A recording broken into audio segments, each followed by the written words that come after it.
જી હાર્દિક, ફરી આપની પાસે આવીશું। હાલ અત્યારે જે અમારે સ્થળ પરથી અમારા રિપોર્ટર દ્વારા ખાસ જે ઇન્ટરવ્યૂ કરવામાં આવ્યો હતો ફાયર અધિકારીઓ સાથે અને તેમની ટીમ સાથે, તે હાલ અત્યારે દર્શકો સુધી પહોંચ્યું છે। હાલ અત્યારે અધિકારીઓના ટ્વિટર આવી ગયા છે, અધિકારીઓનું નિવેદન આવી ગયું છે, પણ તપાસ હાર્દિક હજી સુધી શરૂ નથી થઈ। જી બિલકુલ વિની, ટ્વીટ કરવામાં આવ્યા છે, દિલાસો અને દુઃખ વ્યક્ત કરવામાં આવ્યા છે, પણ સાથે જ એવું કહેવામાં આવ્યું છે કે આની પાછળ કયા કારણો જવાબદાર હતા એના વિશે ટૂંક સમયમાં જ તપાસ શરૂ કરી દેવામાં આવશે। શક્ય છે કે એક ચોક્કસ ટીમની રચના કરવામાં આવે અને ટીમ આ સમગ્ર કારણોની તપાસ કરે, પરંતુ અગેન હું ફરીથી વિની એ કહેવા માંગુ છું કે આજની ઘટનાની તમે તપાસ કરી લેશો, બરોબર, પણ હજી જો દિવાળીને થોડો સમય હજી બાકી છે, ત્યારે દિવાળીના એકાદ મહિના પહેલાં આ જે વસ્ત્રાલ વિસ્તારના રામોલ રોડ પર આગ લાગી, ત્યાં આજુબાજુના અનેક ખેતરોમાં, જાહેરમાં ખેતરોમાં આવા ફટાકડાઓ વેચાતા જ હશે। લોકો મોટી સંખ્યામાં અમદાવાદ અને અમદાવાદ બહારથી પણ લોકો ખરીદવા માટે આવે છે, અને ત્યાં જઈને જો કદાચ જોવામાં આવે તો ફાયર સેફટીના લીરે લીરા ઉડતા હોય તેવી પરિસ્થિતિ આપણને દેખાય। તો હજી સમય છે કે દિવાળીનો સમય આવશે થોડા સમય બાદ, તો ત્યારે જે ગેરકાયદેસર ફટાકડાઓનું વેચાણ થાય છે, ગેરકાયદેસર ફેક્ટરીઓ છે, જેમની પાસે લાયસન્સ નથી, જેમનો પરવાનો ઓલરેડી રદ થઈ ગયેલો છે, છતાંય જે લોકો ફટાકડાનું ગેરકાયદેસર વેચાણ કરી રહ્યા છે, જેમની પાસે ફાયર સેફટીના કોઈ નોર્મ્સ જે લોકો ફોલો નથી કરતા, આ તમામને રોકવા પડશે, તમામને અટકાવવા પડશે। કારણ કે અત્યારે તો ફેક્ટરીમાં કામ કરતા 7 જેટલા મજૂરોના મોત થયા છે। દિવાળીનો સમય એવો હશે, તહેવારોનો સમય હશે, લોકો મોટી સંખ્યામાં ફેક્ટરીઓમાં ફટાકડા ખરીદવા જશે, અને જનતાએ પણ જાગવું પડશે કે ઓથેન્ટિક જગ્યા હોય ત્યાંથી જ ફટાકડા ખરીદો। ન કરે નારાયણના આવી કોઈ જગ્યાએ ગયા અને આવી કોઈ ઘટના ઘટી ગઈ કદાચ, તો પછી દિવાળી જેવો તહેવાર બગડશે। એટલે જનતાએ તો જાગવું જ પડશે।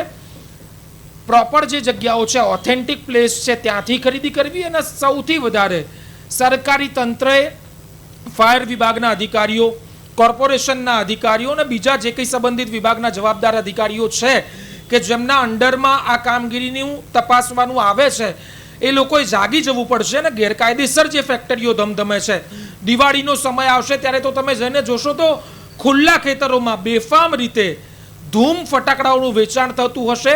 ત્યાં કોઈ પણ પ્રકારની ફાયર સેફટીનો વિચાર સુદ્ધા નહીં કરવામાં આવે, એક પણ નિયમોનું પાલન નહીં કરવામાં આવે, ફાયર સેફટીના નિયમોના રીતસરના લીરા ઉડતા હશે। આવા સમયે ત્યાં જઈને આ ગેરકાયદેસર થતી પ્રવૃત્તિઓને અટકાવવી પડશે, જેથી કરીને આવી ઘટના ફરીથી ન બને। અને આજની ઘટનામાં કોની રહેમ નજર હેઠળ આ ફેક્ટરી ચાલતી હતી, કારણ કે પ્રેક્ટિકલ વાત છે, બહુ સ્પષ્ટ વાત છે કે કોઈક અધિકારીની રહેમ નજર વગર આ પ્રકારની ફેક્ટરીઓ ધમધમી ન શકે સાહેબ, બહુ સામાન્ય બુદ્ધિનો વિષય છે। ત્યારે અધિકારીઓ અને તંત્ર હવે જાગે અને થોડીક નાની મોટી લાલચના કારણે સાહેબ કોઈનો જીવ ન જાય, આવી ઘટનાઓ ન બને, એનું પણ ધ્યાન રાખો ને, એવી આપણે તો વિનંતી જ કરી શકીએ। અત્યારે ટૂંકમાં તંત્રએ જાગવાની જરૂર છે। કોની રહેમ નજર હેઠળ આ પ્રકારની ફેક્ટરી ચાલતી હતી અને તેને કેમ બંધ કરાવી દેવામાં ન આવી, લાયસન્સ રદ થઈ ગયું હતું છતાંય એવું તો કેવું હતું ફેક્ટરીના માલિક, એટલે કે છતાંય અમે તો સાહેબ, મારે તો ઓળખાણ છે સાહેબની, અમે તો ચલાવીશું। જો કોઈ આવી ઘટના હોય તો તપાસ થવી જોઈએ, જવાબદારોને કડકમાં કડક સજા થવી જોઈએ। જીવીની જી હાર્દિક, ત્યારે હું આપને એ પણ જણાવીશ કે અત્યારે જે મૃત્યુનો આંકડો આવ્યો છે, જે આપણી પાસે અત્યારે 8 મજૂરોના મોત થયા છે, તેમાંથી કેટલાકની ઉંમર 25, 28, 30 તેવી પણ સામે આવી રહી છે। હાલ ત્યારે તેના પરિવારમાં કેવો માહોલ હશે? જી બિલકુલ, મજૂરો ઇટસેલ્ફ એમને ખબર હોય કે ભાઈ અમે તો મોતની ફેક્ટરીમાં દારૂ ગોળા સાથે કામ કરી રહ્યા છીએ, 5, 7, 10 મેક્સિમમ 15,000 રૂપિયાના પગાર પર, અથવા તો એમને જે કંઈ રોજ મળતો હોય પર ડે, એ રીતે એ લોકો કામ કરતા હોય। ખબર છે કે ભાઈ અમે મોત સાથે અમારે કામ કરવાનું છે, દારૂ ગોળો છે, છતાં એ લોકો જો એ જગ્યાએ કામ કરતા હોય તો વિચારો કે એ લોકોની મજબૂરી કેવી હશે। કેટલાક લોકો ગામડેથી આવ્યા હશે પરિવારને મૂકીને, બાળકોને મૂકીને, માતા પિતાને મૂકીને, તો અત્યારે તેમના પરિવારમાં સ્વાભાવિક રીતે એક એવા દુઃખનો પહાડ તૂટી પડ્યો છે કે જેનું વર્ણન કદાચ શબ્દોમાં કરી શકાય એમ નથી। કોઈએ પોતાનો વહાલ સોયો ગુમાવ્યો છે, કોઈ નાના ફૂલ જેવડા બાળકોએ પોતાના પિતા ગુમાવ્યા છે, કોઈએ પોતાની બહેન ગુમાવી છે, કોઈ બહેને પોતાનો ભાઈ ગુમાવ્યો છે. અને જે લોકોના મૃત્યુ થયા છે આ દુર્ઘટનામાં, એ લોકોના પરિવારોના જીવનમાં તો એવી ખોટ પડી છે કે જે હવે આખી જિંદગી ક્યારેય નહીં પૂરી શકાય. એટલે દુઃખનો પહાડ આ લોકો ઉપર તૂટી પડ્યો છે કોઈકની બેદરકારીના કારણે. એટલે અગેન હું રિપીટેડલી એક વાત ચોક્કસ કહેતો રહીશ કે જવાબદારો સામે પગલાં સાચી રીતે અને ડંકાની ચોટ ઉપર લેવા જોઈએ. જી જી બિલકુલ હાર્દિક, આપ પણ અમારી સાથે જોડાયેલા રહો. અને હાલ અત્યારે મારી સાથે કુંજ પણ આપણા સહયોગી જોડાયેલા છે. કુંજ, હવે અમે આપની પાસે આવીશું કે હાલ અત્યારે અગાઉ આપે પણ વાત કરી, હાર્દિકે પણ વાત કરી કે અગાઉ પણ એવી ઘટના સામે આવી છે કે જ્યાં ફટાકડાની ફેક્ટરીની અંદર આગના બનાવો બન્યા હોય અને ત્યારબાદ શું થતું હોય તે હવે રિપીટલી સેમ આમાં પણ થશે.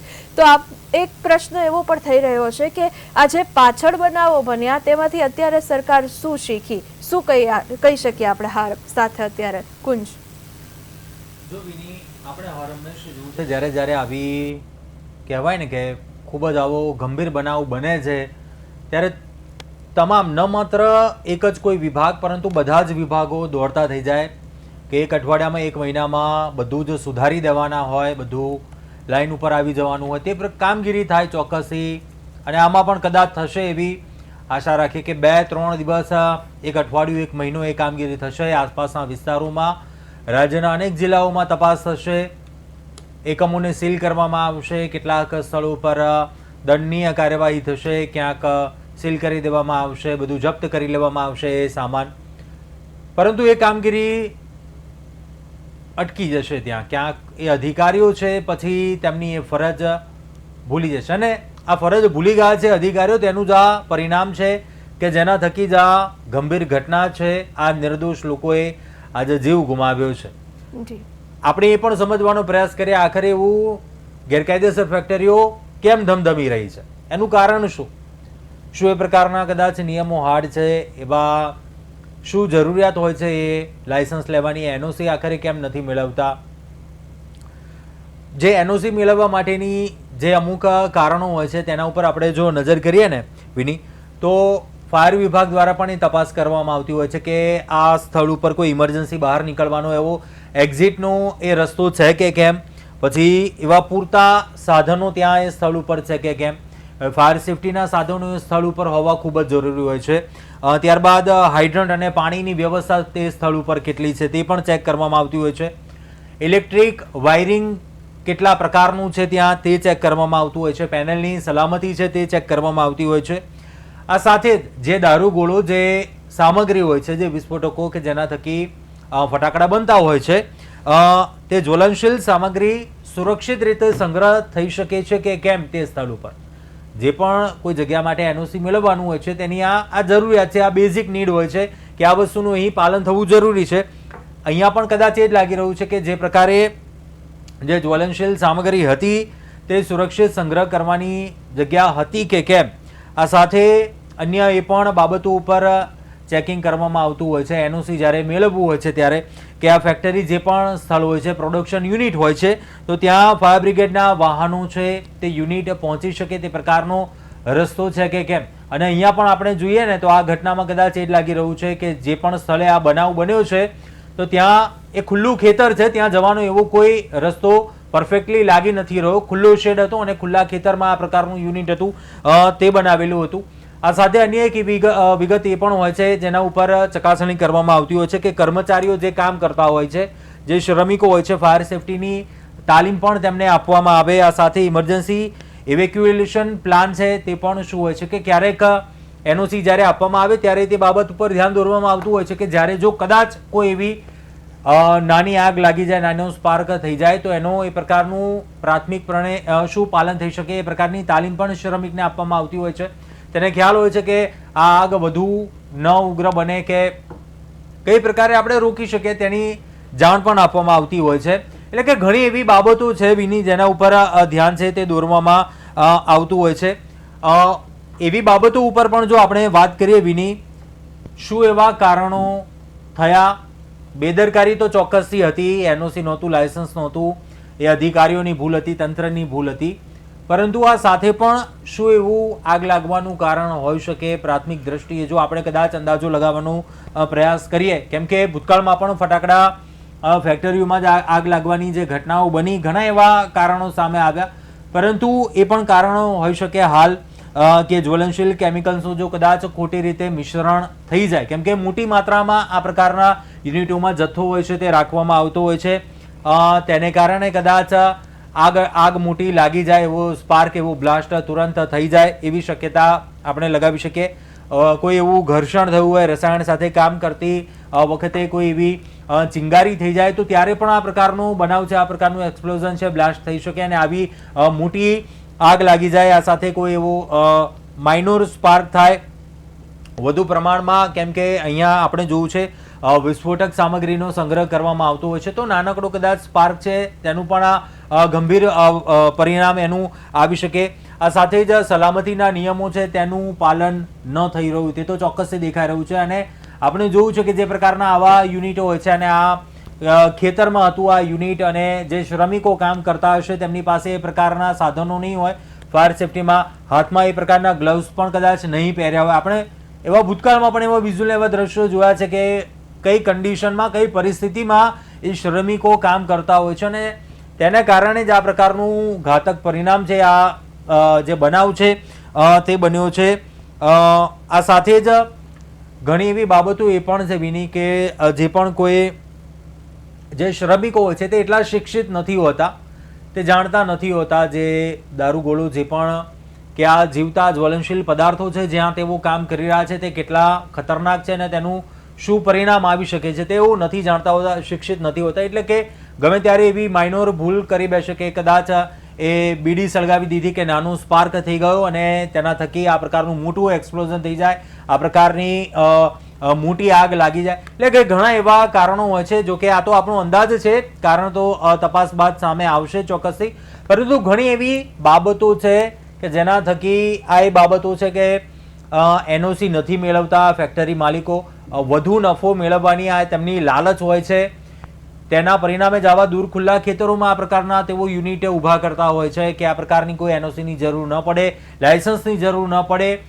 એ અધિકારીઓના ધ્યાને કદાચ ન આવે, તેમને જાણ ન થાય, ચોરી છુપીથી આ પ્રકારના યુનિટ ચલાવે, મોટી માત્રામાં સંગ્રહનો જથ્થો ત્યાં કરી શકે, તે પોતાના ફાયદાની જ વાત વિચારતા હોય છે અને તેમનો કદાચ આ અંગત સ્વાર્થ આપણે કહીએ તેઓ આ શ્રમિકોના જીવનનું મૂલ્ય પણ નથી સમજતા, માત્ર નફો, માત્ર પૈસા કમાવામાં રસ રાખે છે અને આ નિર્દોષ શ્રમિકોના જીવન સાથે ચેડા કરે છે અને આ પ્રકારની ગંભીર ઘટનાઓ બને છે. જી કુંજ, હું અત્યારે દર્શકોને જણાવવા માંગીશ કે હાલ અત્યારે અસ્તરવા સિવિલ હોસ્પિટલ પર 5 દર્દીઓને લાવવામાં આવ્યા છે, જેમાંથી 4 પુરુષો છે, 1 મહિલા છે. આ મહિલાને મૃત જાહેર કરવામાં આવી છે. સાથે જ એલજી હોસ્પિટલમાં પણ એવા સમાચાર આવ્યા છે કે અહીં 8 દર્દીઓને લાવવામાં આવ્યા હતા, જેમાંથી 4ના મૃત્યુ થઈ ચૂક્યા છે અને 4 લોકો ગંભીર રીતે ઘાયલ છે. હાર્દિકને પાછા જોડીશું. હાર્દિક, તમે જે રીતે વાત કરી રહ્યા હતા તે રીતે હાલ અત્યારે ગંભીર રીતે ઘાયલ થયેલાના સમાચાર પણ સામે આવી રહ્યા છે અને મૃતકના સમાચાર પણ સામે આવી રહ્યા છે. ત્યારે હાલ અત્યારે એક મહિલાનું મૃત જાહેર કરી છે. ઈજાગ્રસ્તોના નામની યાદી પણ સામે આવી ગઈ છે. જેમ મેં તમને કહ્યું એમ ઉંમરનો આંકડો અમુક લોકોનો ઘણો નાનો આવ્યો છે.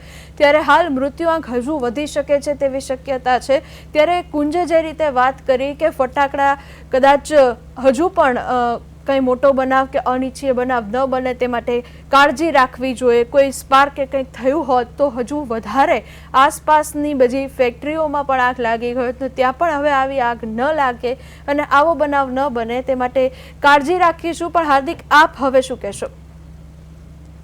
જી બિલકુલ, ફટાકડાની ફેક્ટરી બનાવવા માટે, તેને ચલાવવા માટે ચોક્કસ નિયમો, ફાયર સેફટીના નિયમો સરકાર દ્વારા, સરકારી તંત્ર દ્વારા, ફાયર વિભાગ દ્વારા બનાવવામાં આવ્યા છે. હું પ્રેક્ટિકલી આપને આખી વાત સમજાવું કે હકીકતમાં હોય છે શું.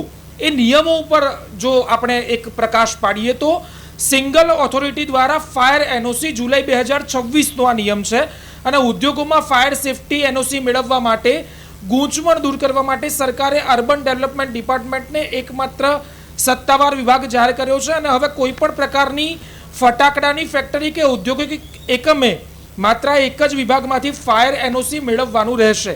પહેલી તો આ ફાયર એનઓસી મેળવવાની રહેતી હોય છે. બીજું, occupation health and safety audit rules જે છે ફેક્ટરીઓ માટે સમયસર આંતરિક અને બાહ્ય ઇન્ટરનલ અને એક્સટર્નલ સેફટી ઓડિટ કરાવવું કાયદાકીય રીતે ફરજિયાત કરી દેવામાં આવ્યું છે.